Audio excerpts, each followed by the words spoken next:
북한은 각종 빌런 짓으로 국제사회로부터 고립된 국가로 알려져 있지만 국제적인 분쟁과 전쟁에 은밀히 개입해온 역사가 있습니다. 자신들만의 독특한 전략과 이념을 바탕으로 세계 곳곳에 군사 지원을 제공하며 자신들에게 우호적인 동맹국들을 돕는 모습을 보여왔는데요. 이번 영상에서는 북한이 한국전쟁 이후 현재까지 다양한 나라에서 발생한 전쟁이나 내전에 군사적으로 개입했던 사례들을 소개해드리겠습니다. 참고로 영상 속 순위는 전쟁이나 내전이 처음 발발한 연도에 기반을 뒀음을 밝힙니다. 그리고 영상이 본격적으로 시작하기 전에 구독과 좋아요 부탁드립니다. 자, 그럼 시작하겠습니다. 5위는 베트남 전쟁입니다. 1955년부터 1975년까지 이어진 베트남 전쟁에서 북한은 북베트남을 지원했습니다. 당시 북한의 슬로건은 베트남 전선에서 미군 100명이 죽으면 남조선에 있는 미군 100명이 죽는 것이나 같으므로 베트콩을 도와줘야 한다였습니다. 그래서 1967년 전투기 조종사 파병을 시작으로 1972년엔 보위부 소속 공작원을 베트남에 파견하여 게릴라 활동을 지원했습니다. 이후엔 종전대까지 수송병, 화학병, 공병 등을 추가로 보내주었습니다. 이렇게 수년간 베트남으로 보낸 북한군 인원이 최소 200명에서 최대 300여 명으로 확인됐으며 이 중 적어도 14명이 전사한 것으로 알려졌습니다. 이러한 사실은 2000년에 북한 외무상이 베트남에 있던 조선인민군 묘지에 참배하면서 수면 위로 드러났습니다. 이렇듯 가까웠던 베트남과 북한이지만 전쟁 후엔 사이가 멀어졌습니다. 종전 후 북한은 참전의 대가로 베트남이 노획한 미국의 군수품을 요구했으나 베트남이 북한은 믿기 어려운 나라라며 미국 군수품 전달을 거부하자 둘 사이가 어색해지기 시작했습니다. 그러던 1979년에 중국이 베트남을 침공하자 열받은 북한이 중국을 지원했는데 이를 알아챈 베트남이 북한에 항의하면서 양국의 사이는 완전히 멀어졌습니다. 이때의 감정이 지금까지 이어지면서 베트남과 북한은 타사회주의 국가들과 북한의 관계를 비교했을 때 상대적으로 가까운 편이라 하긴 어렵습니다. 사실상 같은 사회주의 국가로서 국교만 유지하고 있는 사이입니다. 참고로 베트남은 북한을 제외한 다른 공산권 국가들에겐 전쟁에서 노획한 미군 군수품을 별다른 조건 없이 잘 보내주었습니다. 폴란드 국영박물관에 전시되고 있는 F5와 A37이 대표적입니다. 4위는 제4차 중동전쟁입니다. 1973년 10월 6일부터 10월 25일까지 이어진 제4차 중동전쟁에 북한은 미사일 요원 30명과 전투기 조종사 및 정비사 50명을 파견했습니다. 당시 파견된 북한군 전투기 조종사는 이스라엘 공군과 공중전을 펼쳐 미극이 한 대가 격추되었으나 F4 전투기 4대를 격추시키는 전과를 얻기도 했습니다. 그리고 김일성이 빨치산 활동을 하면서 체득하여 만들었다는 주체 전법을 이집트에 알려주면서 이집트군 현대화를 도왔습니다. 때문인지 지금까지도 이집트인들은 당시 파병된 북한군들이 정의의 수호자가 되어 악당인 이스라엘에 맞서 이집트를 도와주었다며 크게 칭송하고 있습니다. 당시 공군 사령관이자 훗날 이집트의 대통령을 지낸 호스니 무바라크는 한술 더 떠서 은혜를 갚기 위해 김일성이 사망할 때까지 대한민국과 외교관계를 수립하지 않겠다며 공언했고 이를 끝까지 잘 지켜서 김일성이 죽고 난 다음 해인 1995년에 대한민국과의 수교문서에 서명한 일도 있었으며 더하여 박물관까지 세워 북한군 참전에 큰 의미를 부여하기도 했습니다. 그래서인지 이집트는 아직까지도 북한 평양의 대사관을 운영하고 있는 아프리카 2개국 중 하나이며 아울러 북한과 방산협력을 지속하고 있어 미국 정부의 주목을 받고 있습니다. 참고로 앞서 언급한 북한군 조종사들이 얻은 전공은 북한과 이집트만 인정하고 있으며 이스라엘을 포함한 서방은 전혀 인정하고 있지 않음을 알려드립니다. 3위는 아프리카에 파견된 군사고문단입니다. 북한은 1980년대부터 아프리카에 군사고문단을 파견하고 있습니다.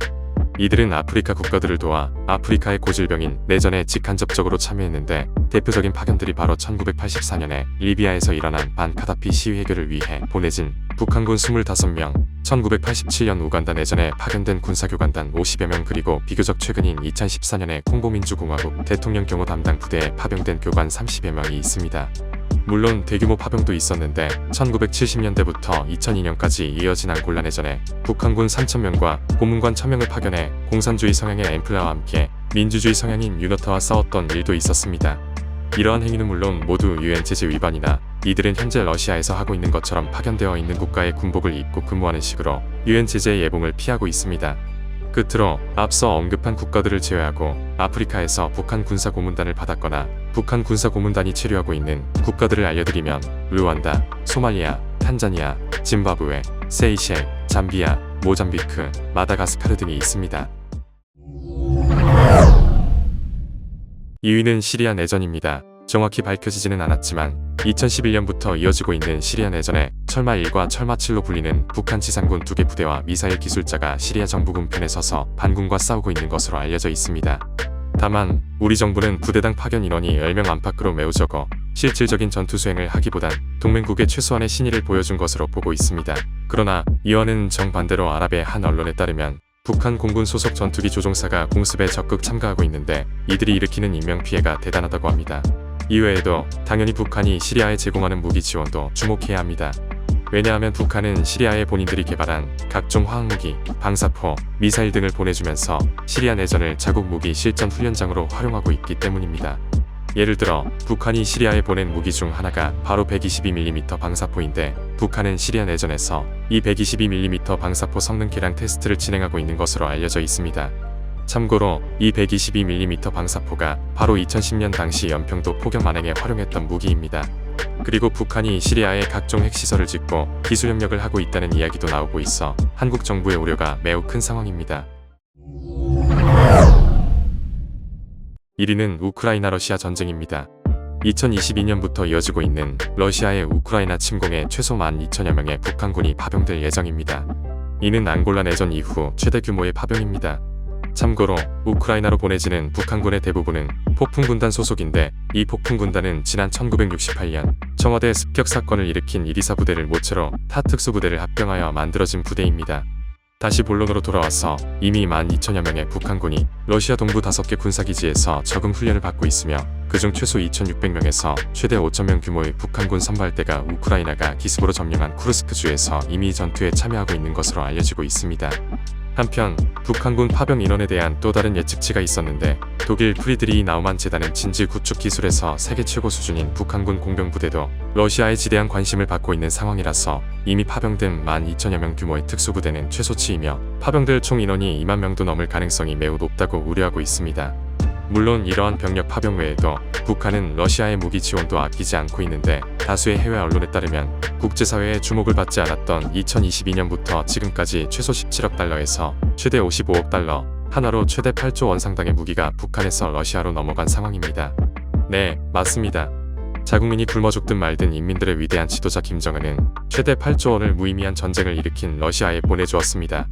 끝으로 우크라이나에 강제로 보내진 북한군 보수에 대한 예측치도 있었는데 독일 프리드리히 나우만 재단이 예측한 대로 최대 2만 명이 파병되면 인민들만 생각하는 김정은의 간식값으로 흘러들어가는 돈이 1년에 약 5억 7,200만 달러, 하나로 약 7,917억 원 상당이 될 것으로 보입니다.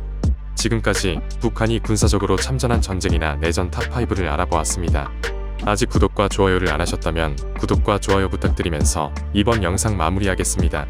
더 좋은 영상으로 찾아뵙겠습니다. 감사합니다.